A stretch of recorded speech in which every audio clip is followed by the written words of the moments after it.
General, I don't believe that we could only share an idea once it's fully formed. I think the process of an idea, the pregnancy of an idea, is often as valuable, if not more valuable, than the final idea.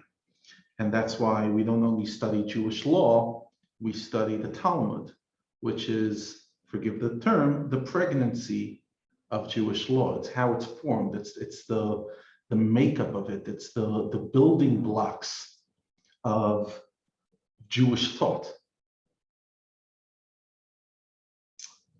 So the following ideas I'm sharing with a caveat, in general, I rarely share fully formed ideas.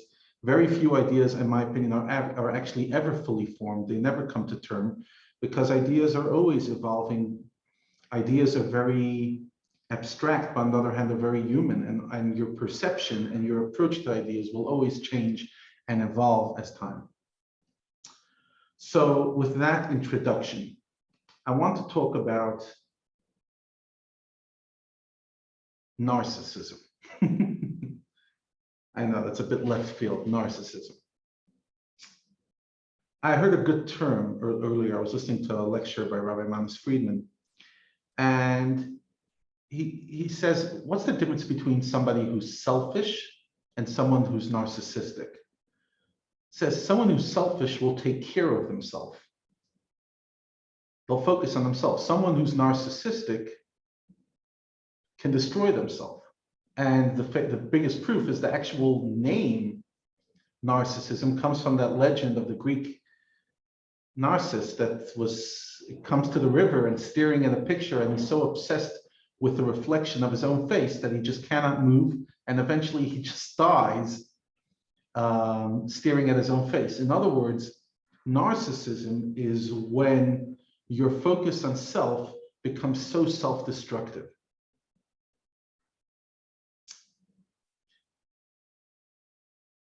And just a minute ago, just before I came on the show, I was studying a Hasidic tractate, a Hasidic discourse from the author of Tanya, a very deep discourse. And in one of the ideas he references, he's talking about how when a person is very conscious of self, then they feel everything that's happening to them. They're aware of everything that's happening to them. They're fully involved in self. But when they let go of themselves, then things can happen to them and it just bounces right off. Now, there are moments a person should be fully present within themselves. But in our generation, in our times, we're addicted to ourselves. We're obsessed with ourselves. We could only focus on how I'm feeling. It's a whole culture of how do you feel about it. Now, nothing is wrong with it in bite size. I remember when my mother told me as a young kid, chicken is healthy, but too much chicken could kill you. Too much anything, too much water can kill you, too much of anything. But the way we work as human beings is we suddenly go and we discover a new idea and we go swimming right into it. We drown into the new idea. So one of the big ideas of our time is being true to yourself, asking yourself what you're feeling, express it, be authentic. All these words have one common denominator: me, me, me. And I get locked in myself to a way of self-destruction. In other words, because I can only be locked in myself, and I'm super conscious of everything that happens to me, so I become very, very self-aware and self-conscious. And that's not a healthy thing. Self-aware is nice. Self-consciousness is it's unhealthy. And it's the whole day. How do I feel? Am I too overweight? Am I this? How do I look? How am I being presented? What are people thinking about me? How are my relationships? What are my kids? What about this? What about, it's all me. Now, I'm not talking from a moral standpoint that it's selfish and counterintuitive. I would say even from a psychological standpoint, you're obsessed with yourself. Try to imagine, you might have gone through it when you were a young adolescent, or your kid might be going through it. You know, you get your first girlfriend, your first boyfriend, and you become absolutely obsessed. And you know that as an outsider, you're looking and saying, listen, honey, I wish you well, but this is not going to last. And if it does last, it's very unhealthy. You shouldn't be obsessed with anybody with that level of intensity. It's actually self-destructive. Being obsessed with a person is unhealthy, whether it's somebody else or whether it's me. If I am obsessed with me, then I will self-destruct because I'm addicted. I'm obsessed. It's all about my creature comforts, what makes me feel good, my authenticity, my sleep, my food, my love, my this. It's my. It doesn't only make you selfish, it makes you narcissistic. And as I said, the difference between selfishness and narcissism is narcissism kills you. It kills you because you become obsessed on something that's not healthy. So we've spent in the last, in the 18 months of lockdown, a lot of time with ourselves, more than ever before in our lives, pretty much. And there's beauty in being with yourself. There's beauty with being with yourself for amounts of time and with the right headspace. But there is no beauty in obsessing about self. How did she make me feel? What do I feel about this? Does it resonate with me? No. I always tell people, if I only did things that would resonate with me, I would be doing a lot of stupid things in my life. Because at different moments, different things resonate. And a lot of things that parts of myself, my animal soul resonates with are extremely self-destructive. But no, it has to be authentic. Why? Maybe it has to be true. Maybe it doesn't have to be true to you. Maybe it just has to be true. And if it's true, you do. And if it's not true, you don't. I'm not saying don't take care of yourself. Again, everything has substance to it. Every perspective has substance. The issue is how obsessed we went in that direction and how it's self-destroying. Because when you live within yourself, when you're focused on yourself, and we know as human beings how fragile we are, it is very, very, it leads to incredible anxiety. It leads to incredible self-pity, blame. Think about it. Think about the typical headspace of an average person today versus the headspace of somebody 200 years ago. I'm not talking about their life circumstances. I'm talking about the headspace. How much we're obsessed with what is comfortable, what I deserve. We have a whole world of people screaming what we deserve. We have a child coming and telling us, I turned 18, I deserve this. I deserve my marriage to be like this. I deserve it. And everyone's just like, focused not on selfishness, focused on self-destructiveness. Want to be a little selfish? No, fine, take care of yourself first. It's not a crime. Might not be the biggest mitzvah, it's not a crime. But when I become my whole universe and my whole universe surrounds me, I collapse. What does your world go around? Because everything in this world goes around something. All the planets are turning around something, right? Everything. That's just the very fabric of the world is everything surrounds something. What does your life surround? What do you surround? What does your world go around? Your kids? Your marriage? You? Your health? You know what all those words have in common? They all started with the word you. Your family, your this, your love, your health, your body, your interests, your hobbies, your goals. So I literally am locked in to myself. In other words, instead of me using my eyes to look outward and see if there's a goal beyond me, instead of my ears sticking out and saying, "There, let me hear something beyond me," instead of my nose smelling something beyond me, which is quite interesting how pretty much the human body, almost everything in the face, is taking in as much as it's giving out. There's other parts of the body that give out, but that's not really in the human body, in the face. The face is taking in sights, taking in sounds, taking in smells, taking in food. It also does talk, the mouth, but the major functions of the face are to absorb from the outside in, to take in, to absorb, rather than to project and just be locked into myself.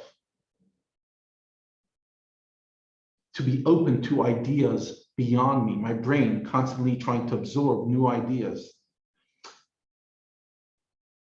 To live a life where I am not so conscious of myself. Think about it like this. Here's an example. Let's say you have a sore toe and you focus on the sore toe. Ah, gosh, it's uncomfortable. You're not going to be able to get anything done. What do you recommend yourself, or if your child is acting that way, distract yourself, right? Move on, distract yourself. What's the point of distracting yourself in that? Not for the sake of being distracted, for the sake of focus on bigger things. Don't get locked in your own body. Don't get locked on your toe. You're much bigger than your toe. And the truth is, you're much bigger than any sickness you might have, physical or mental. You're much bigger than it. Don't lack. Fine, you have anxiety. That's your condition. But you're not anxiety.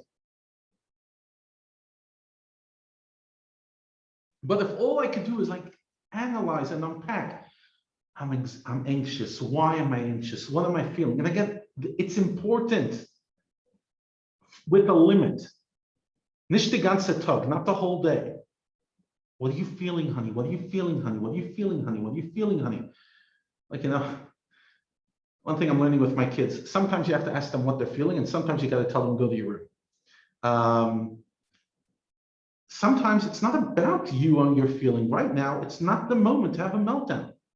So when these young moms are like in the store and their kid is falling apart, and then the mommy goes on one knee and says, honey, what are you feeling now? Meanwhile, everyone in the store is going bonkers because they can't hear themselves. You take your child out of the store, take it to the car, calm them down, and bring them back. Or get them in order, whatever it takes. Not whatever it takes, but within reason.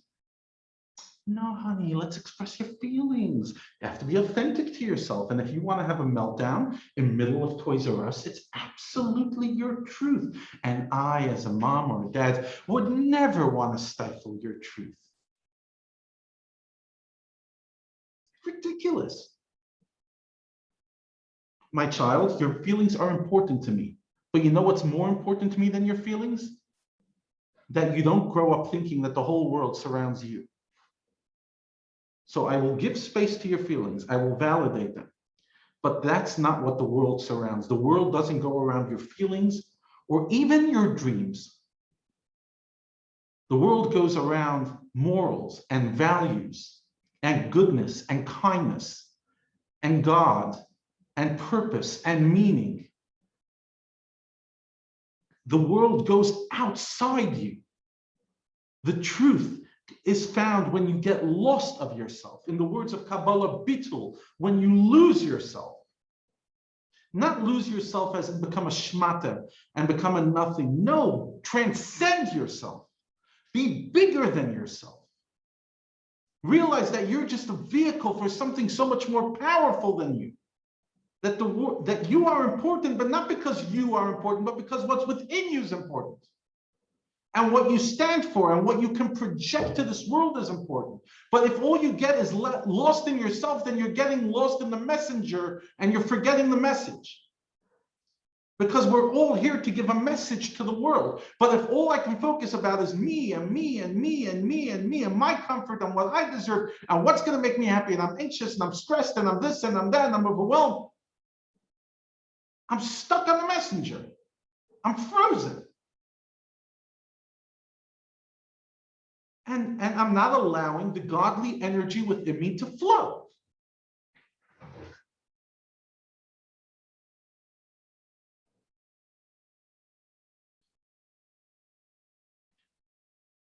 When I was in yeshiva, I've shared this before, they used to tell us over and over, see yourself as a funnel through which God's light could shine. So don't put any blockage on the funnel, they used to say. Allow the energy to flow. Yes, work on yourself, work on your character, but don't get stuck in yourself. Don't become stuck. So many of us become stuck when we realize how messed up we are. The parenting we went through and the school we went through and our personalities and our addictions and our traumas and our whole story, we become stuck there. I'm like, yeah, you have trauma. It's in you. And we'll deal with it. We'll allocate an hour a week, 2 hours a week, but then the other 190 plus hours of the week, live. Yes, you're trying to lose weight. Fine. So try to, be conscious about it. But the whole day, like that's what happens when you go on a diet, it becomes so obsessive. The whole day, what am I eating? What am I eating? What am I eating? What am I? And it's a world of me. It's like, enough. I'm not saying, overeat, but we have to find a balance where the whole world's about, the messaging is about get your life in order. It's all about you. And yes, you should get your life in order, but not because it's about you, because it's about God and because you have work to do.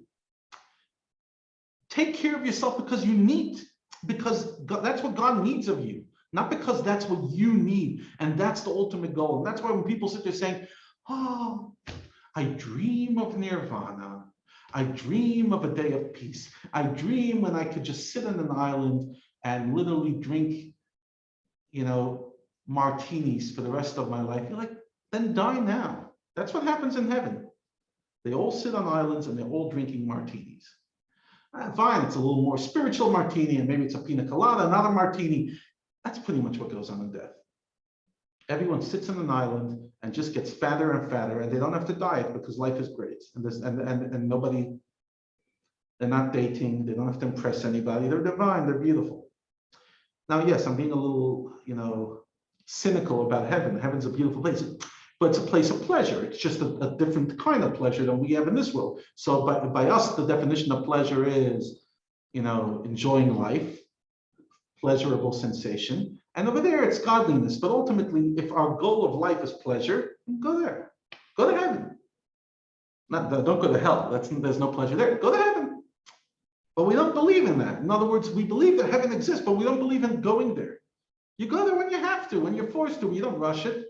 But this whole idea, I'm going to get enough money, and then we're going to finally retire, and then we're going to move to Australia, and then we're going to live in a nice house, and we're going to have 3 cars, and we're going to have this, and finally we're going to look at the bank account, and we're going to discuss how to divide the money for our kids in a way that will cause as much variables as possible, and we will be at peace.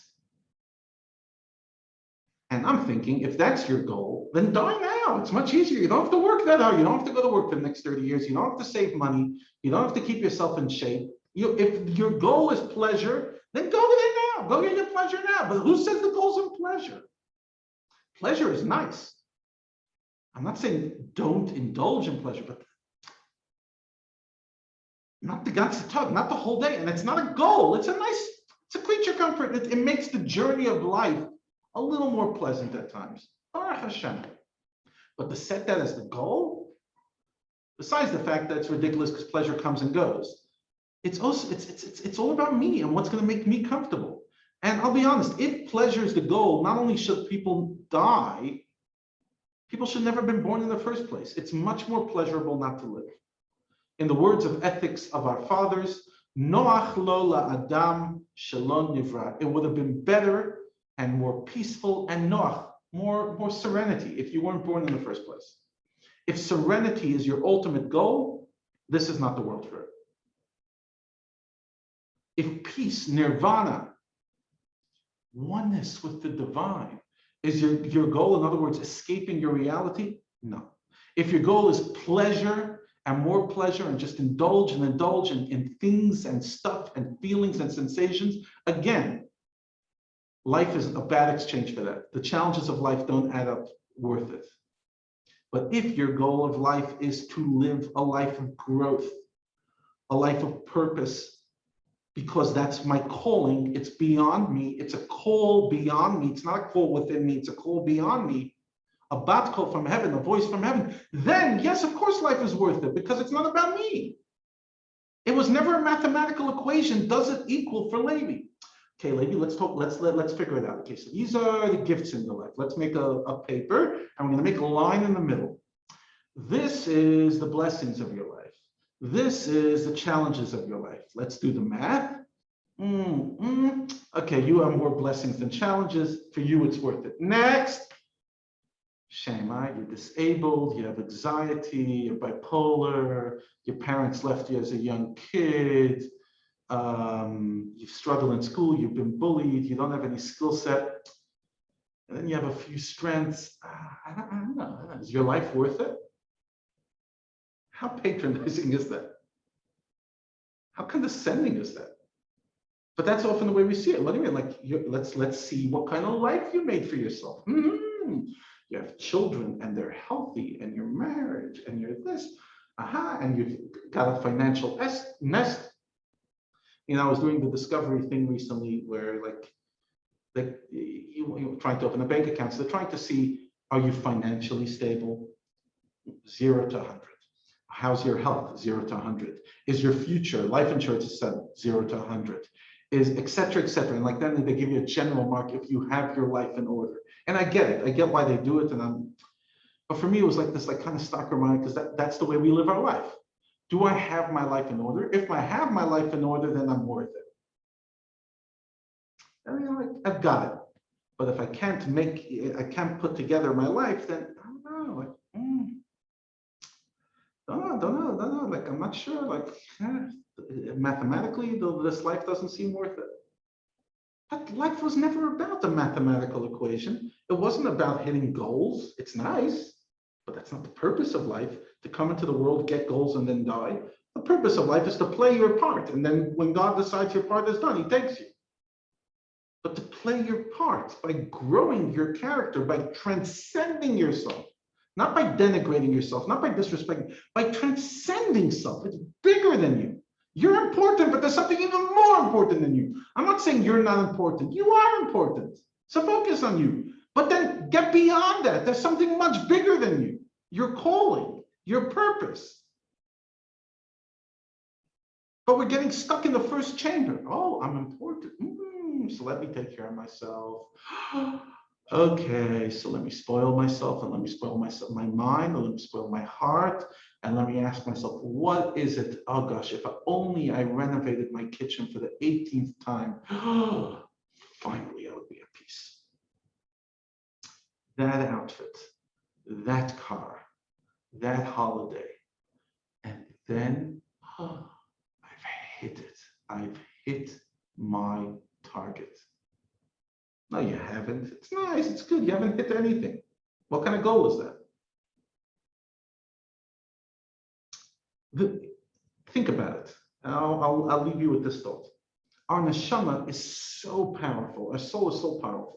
And it's aching for growth and growth and growth. It wants to transcend its humanity every minute of every day. Do you think that handing a nice outfit to the soul will calm it down? Because you think that there's some other part of you that wants it. Yeah, there might be.